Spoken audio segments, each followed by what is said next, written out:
Welcome to টুকিটাকি রান্নাবাটি। আজ করব রোস্টেড মশলায় গুগলির ঝাল।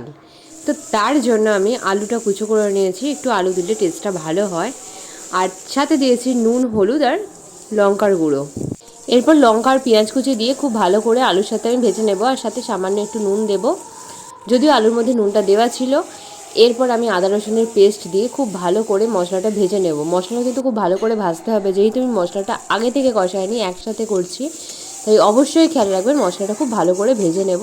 এরপর নুন হলুদ জলে ভাপিয়ে রাখা গুগলিগুলো আমি দিয়ে দিলাম, দিয়ে মশলার সাথে খুব ভালো করে কষাতে হবে। এই মশলার সাথে কষানোর সময় মনে রাখতে হবে কম কষানো হলে কিন্তু আদা রসুনের গন্ধ ছাড়তে পারে।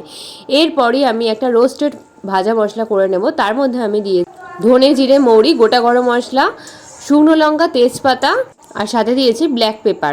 সমস্ত রান্নাটা তৈরি হওয়ার জন্য আমি সামান্য জল দিয়েছি, আর তার মধ্যে আমি ভাজা মশলাটা দিয়ে চাপা দিয়ে দিয়েছিলাম 5 মিনিটের জন্য, যাতে পুরোটাই সেদ্ধ হয়ে যায় এবং রান্নাটাও পুরোপুরি হয়ে যায়। এরপর লাস্টে ওই রোস্টেড ভাজা মশলাটা আবার সামান্য পরিমাণ দিয়ে ভালো করে নাড়াচাড়া করে ধনেপাতা দিয়ে গার্নিশ করে রেডি। টাটা, দেখা হচ্ছে পরে।